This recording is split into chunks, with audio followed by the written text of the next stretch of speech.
Aylardır Game of Thrones evrenine geri dönmeyi bekliyorduk ama bu sefer ejderhalar yok, taht oyunları yok. Sadece bir kılıç, bir onur ve çok tehlikeli bir yolculuk var. Geleneksel Game of Thrones ve Ejderha dizisinden çok farklı bir hikaye bizi karşılıyor. Sonuç olarak 7 Krallık Şövalyesi'nin ilk bölümü yayınlandı ve alışa geldiğimizden çok farklı. Bunu aslında Game of Thrones'un ikonik müziği arka planda çalarken bir anda yarıda kesilip Duncan hacet giderdiği saniye geçtiğinde daha iyi anlıyorsunuz. Çünkü aslında vermek istenen mesaj da tam olarak buydu. Bu Game of Thrones değil. Bu House of the Dragon değil. Burada ihtişamlı savaş sahneleri ve soyluların kaleleri yok.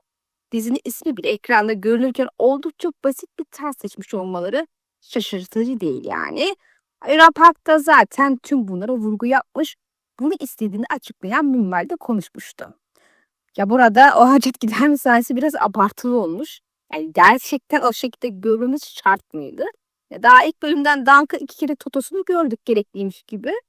İçinden hani popüler memeler genel evde vitrine çıkar, o da lazım dedim. Sonraki sahnelerde zaniyeler Duncan bedenini tehlikeye attığı için para vesaire için tavsiyede bulunurken bir zaniyeden diğerini dedi. Bu sebeple göstermemişler herhalde diye düşünüyorum ama neyse. Devam etmeden önce videoyu beğenmenizi, yorumlarınızla şenlendirmenizi ve paylaşmanızı lütfen rica ediyorum. Siz destek verdiğiniz sürece videolar gelmeye devam edecek inşallah. Dizi Westeros'ta geçen daha mütevazi bir dönemi anlatıyor. Mevcut dönemde 2. Daemon isminde bir kralımız var. Doğumunu 7 kralla katan iyi kral olarak geçiyor. Rapper videomda zaten kim kimdir hepsini anlatmıştım. İzlemediyseniz önce ona bir bakın. Ana karakterimiz Dunk. Yani gezgin bir şövalye yahut diğer bir ifadeyle Hür Şövalye de diyebilirsiniz. Ben genelde öyle söylüyorum. Yanında ise Egg adında gizemli bir çocuk var. Bu ikilinin yol hikayesi aslında bize Westeros'un alt sınıflarının, sıradan insanlarını ve şerefin gerçekten ne demek olduğunu gösteriyor. Şövalye kurumunu sorgulatıyor. İlk sezon aslında genel olarak tam olarak bunun üstüne kurulu ki tam da Martin'lik bir şey. Ana seride de Sandor üstünden şövalyelik meselesini çok sorgulatmıştı. Şövalye hatta kral muhafızları Sansa gibi savunmasız bir kızı döverken Sandor gibi yabani ve şövalyelerden nefret eden katil gözüyle bakılan bir adam da onu koruma güdüsüyle hareket ediyor. Sansa'nın gözünü açmaya çalışıyordu. Hayli gerçek şövalye kimdi? O kral muhafızları mı? Yoksa Sandor mu? Yahut şövalyelik unvanı saçmalıktan ibaret mi?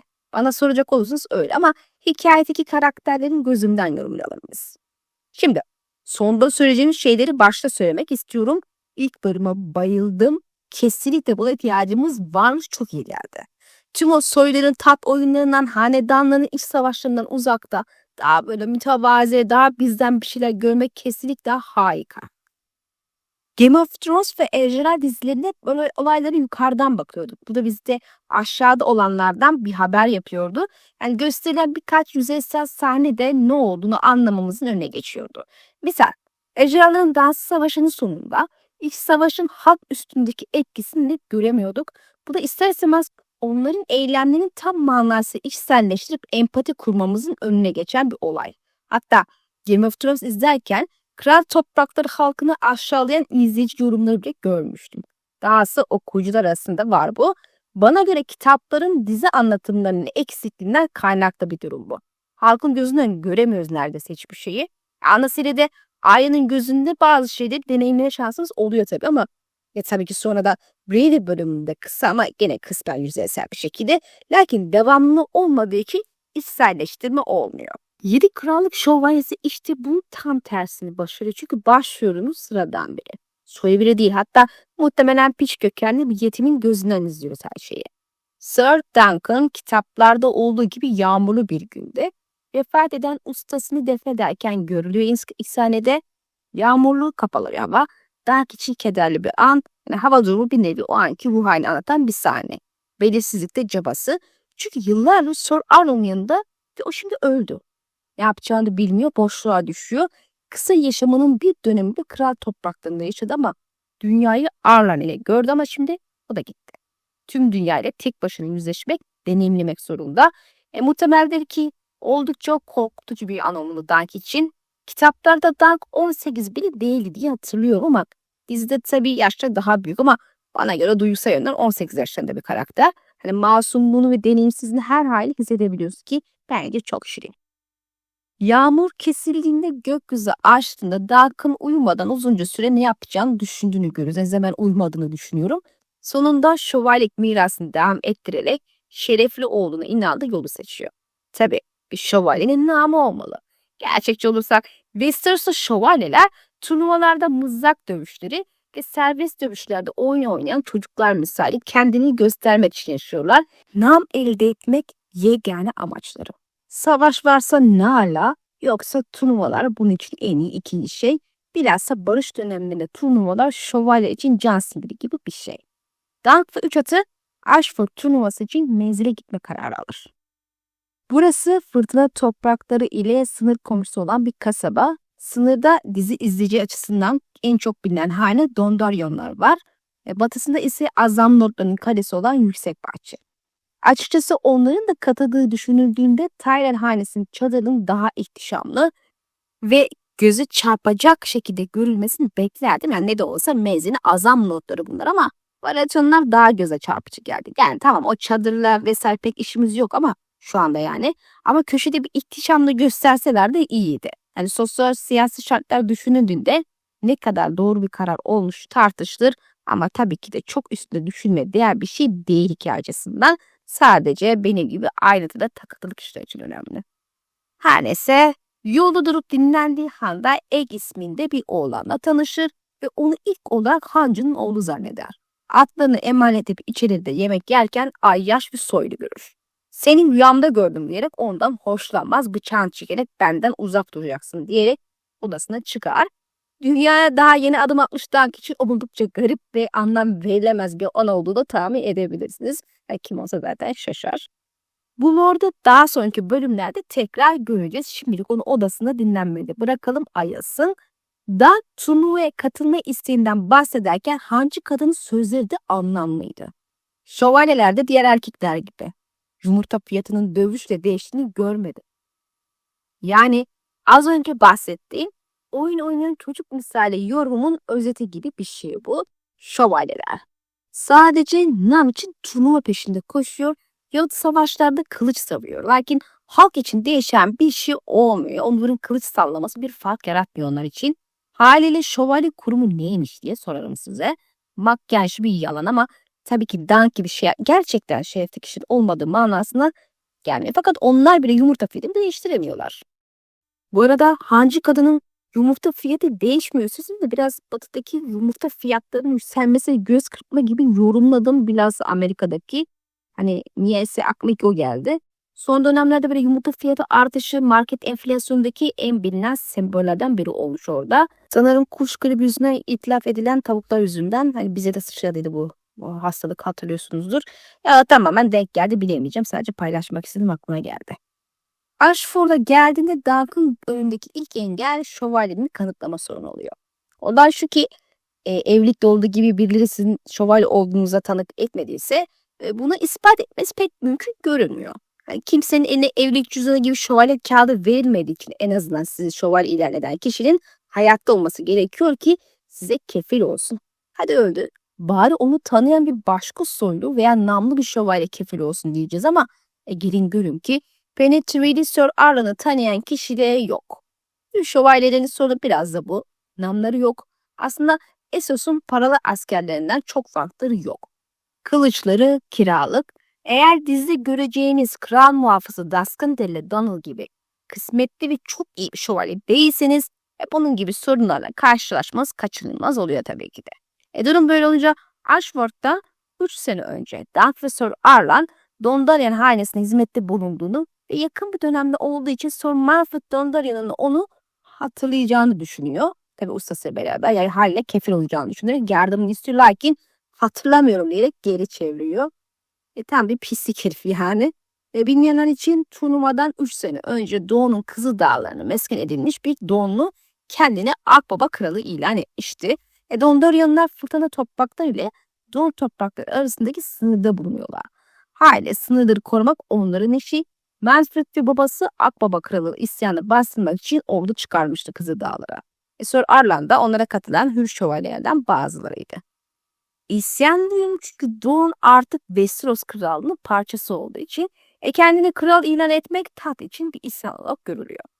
İlk bölüm daha çok Dunk'ın tek başına dünyaya açılması ve şövalyenin kabul ettirme çabası üstüne kuruldu ki aslında genel olarak tüm sezon böyle diyebiliriz. Etkileşimden burada bizim ilgimizi çeken şeyler, Dunk ilk bölümde Tansel ile tanışıyor, uzaktan en azından. Kuklacı kızın gösterisini izlerken ondan böyle bir etkileniyor. Aşk diyemem bunu açıkçası ama ondan gerçekten hoşlanıyor. Aslında Dunk oldukça şıp sevdiği biridir. Bu sebeple gönlü hızlı kayıyor denebilir.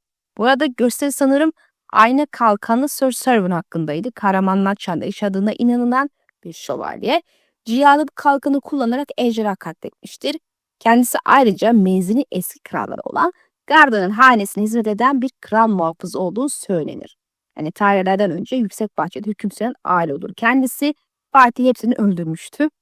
Sonuç olarak olay menzilde yaşandığı için menzilde böyle bir hikaye güzel gitti. Ayrıca Lionel Baratheon'un ilk turnuva hikayesi de gene menzilde yaşanmıştır. Son Hightower videomda bahsi geçmişti aslında yüzeysel bir şekilde. Efsanevi kral Gard Greenhair'in kızı Mace ile evlenebilmek için birçok kişi ilk kez düzenlenen turnuvaya katılmıştı. Kazanan bir dev olmuştu ama onunla evlenen yüksek kuleli kral Uthor olmuştu. Aslında burada benim ilgi çeken şu oldu. Lionel Baratheon bu olayın 4000 sene önce gerçekleştiğini söyledi.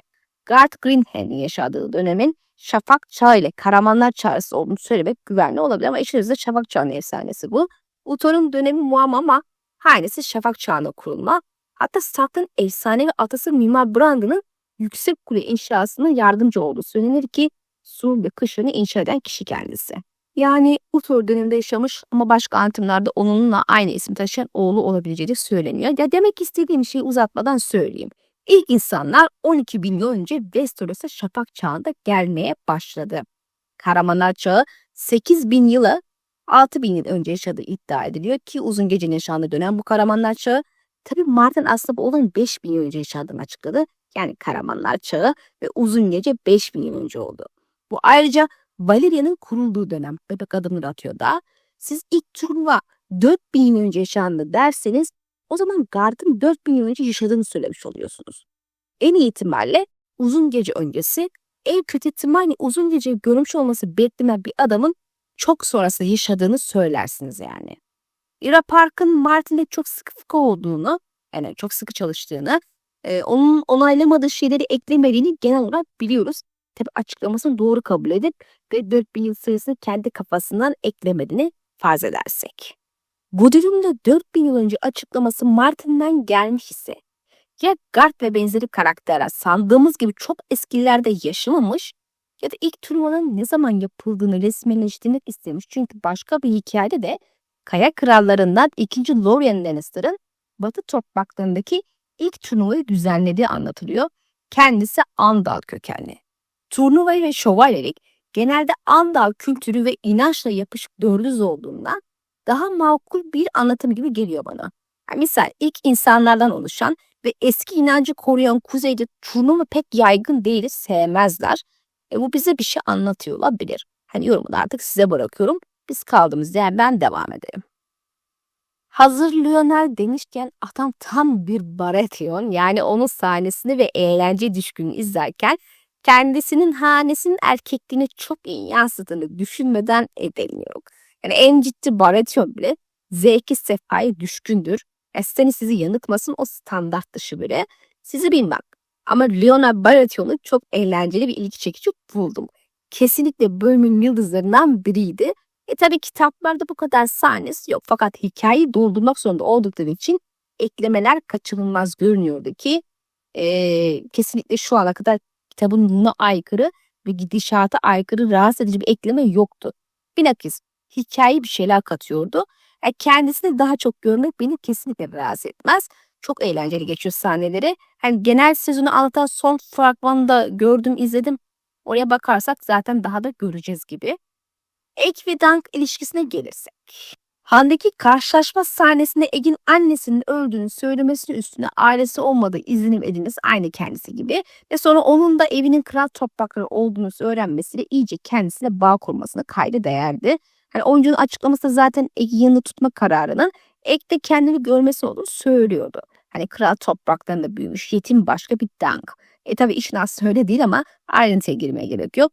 Özellikle önceki videomu izlediyseniz biliyorsunuz. İzlemediyseniz ve bilmek istemiyorsanız da tadınızı kaçırma niyetim yok. Dunk'ın Egg'i yaver olarak almak istememesi ilk aşamada anlaşılır tabii ki de. Yani neticede kendi kendinin sorumluluğu daha yeni eline alıyor ve geleceği belirsiz. Hani bir başkasının sorumluluğu alabilmesi için henüz çok erken.